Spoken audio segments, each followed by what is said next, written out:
When I assign a research project in my courses, I'm often asked by students, well, how do I find sources? This is especially true in courses that deal with subject matter like communication theory. Identifying reliable scholarly sources is especially difficult for students who are just beginning a program, so let me offer a few tips. First, from the Marist College website, click on Academics, Library, and then the official library site.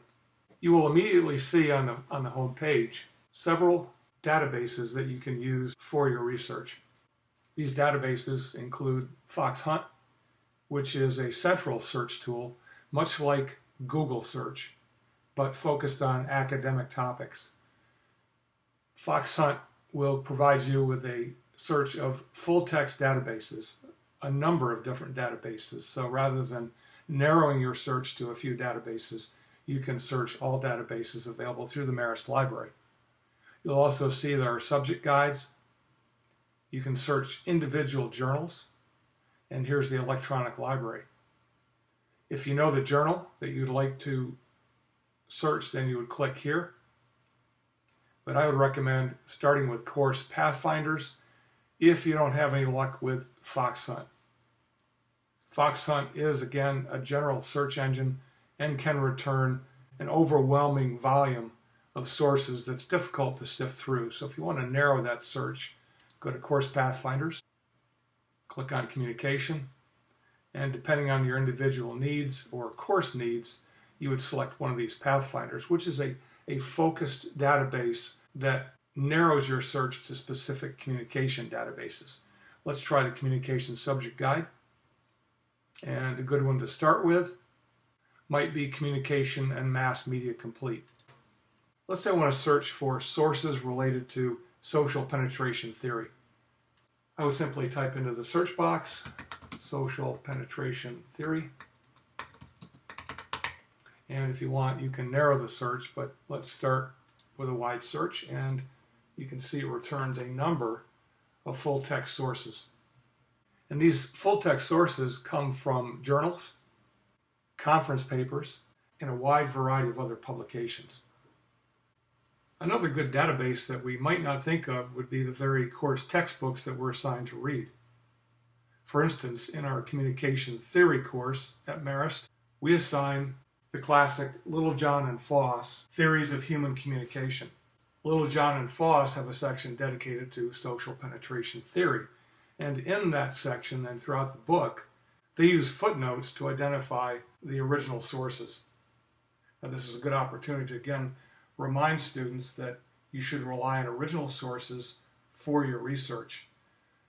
Refrain from using secondary sources. In other words, Littlejohn and Foss have reviewed the primary sources of these theories, and they footnote those sources in their text. However, you as a student would need to go to that original source in order to use it legitimately in one of your papers. It's not appropriate to simply cite from Littlejohn and Foss an original source that you yourself have not reviewed.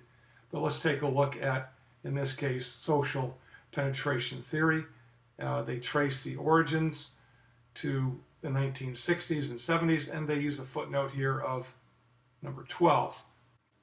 So if we turn to the footnote section of that particular chapter that deals with social penetration theory, we can find here footnote 12, and the editors, the authors of the book Littlejohn and Foss, note that for a brief overview of the line of work that originated social penetration theory, referred to Michael Roloff and an article in the Encyclopedia of Communication Theory. Now you can do that throughout the chapter. You can refer to the reference list or footnote section, find original sources, and then trace those original sources in the Marist Library. Some of these may be in print and would require you to be on campus or be at a library to recover that text or ask for an interlibrary loan. In other cases, you will find references or footnotes related to sources that come from journals or other publications that are online. Now, I could go on and cover a number of other ways to find sources, but in the interest of time, let me just use one more example, and that would be from your very own course site. or course materials that a professor may provide. For instance, on the course site that I use to teach communication theory at Marist College, I provide a link to a website dedicated to communication theories hosted by the University of Twente, which is in the Netherlands. This English language site provides an alphabetical list, a list of theories by cluster, and even levels of theory. So let's say, for instance, I want to look at a cluster of theories related to interpersonal communication. Trying a different theory, let's use symbolic interactionism. And here you can see that this site provides an overview of symbolic interactionism. And again, this is a secondary source if you are researching. It's a great way to start, much like doing a Google search or a Fox Hunt search through the library. You could look at this database as a secondary source that you can begin with when locating primary sources. Here, they provide the history and orientation of the theory, the core concepts, and examples. And then at the bottom of each of these pages, they have a reference list.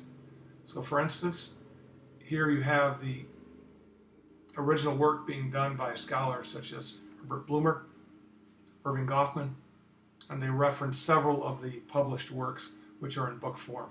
Taking a look at another theory, let's try social cognitive, scroll down,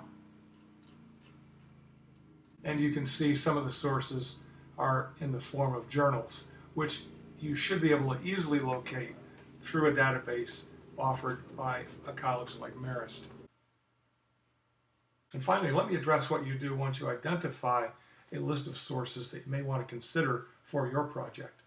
You will need to review the many sources that you've identified. After reviewing them, then determine which ones are the most relevant to your research and select those as sources for your final papers. One technique that many students are required to learn and many scholars routinely perform is the annotated bibliography of sources. So for example, as you read through the various sources that you've identified, you would determine the relevance of each one to your project and then determine which ones you toss out and which ones you keep. So to use as an example, let's go back to the University of Twente site. And again, you could do this with a reference list in a course textbook. You could do this with a reference list from one of your databases on the Marist library. In any case, let's pick as an example elaboration and likelihood model of interpersonal communication. There again, you'll see the history orientation, the core assumptions and concepts, and then at the bottom a reference list. One of the scholars who's contributed to this theory is Cacioppo and Petty. They wrote in 1969 an article for the Journal of Personality and Social Psychology. So let's go back to the Marist library. In this case, we'll click on full text journals and search for that particular journal. Now, what may be easiest would be simply to copy the title, go back to the full text database. Let's look this up in Psych articles and let's search within the publication. I'll put the title in quotes to narrow the search. And here we can see the article by Cacioppo and Petty from 1979. We'll click on the article and we want the PDF full text. And then here we have a very useful abstract. And what I would recommend when sifting through your sources, determining which are relevant and which ones are not, use the abstract as a summary to read and determine if you'd like to keep that article for your research. Save it in an electronic folder, and then go back to the ones you'd like to keep and read them more in depth. And by the way, before you lose the information that's contained in that abstract, you should go to your annotated bibliography and enter the annotation below the APA style citation. And this provides an example of how you might do that for an article written in the American Sociological Review. You can see here the APA style citation, here's the annotation. And this way you've got kind of a trail of breadcrumbs, if you will, consisting of each of the references of your primary sources, followed by annotations about their significance to your study. In closing, I'll warn students right up front that this is a very time-intensive, labor-intensive, and sometimes tedious task. Searching for the right sources can take a long time, and then sifting through each source to determine which ones you keep, which ones you throw out, can take even more time. So first, allow yourself plenty of time to complete your research before you begin the composition phase of your papers. Second, you may identify theories that you'd like to research and work with on a project that have relatively few sources. On the other hand, you may find some theories that have so much material that it's difficult to sift through all those sources. Identifying a theory that you'd like to work with that has very few sources can, for a scholar, be very promising. A lack of sources means that the field or the theory has not been well studied, and that provides the scholar with an opportunity to break new ground and perhaps be on the leading edge of development of that theory. On the other hand, to a student like you who has limited time to do this research and then complete their project within the scope of the semester, it may mean you should reconsider your theoretical focus and look for theories that have a rich body of knowledge.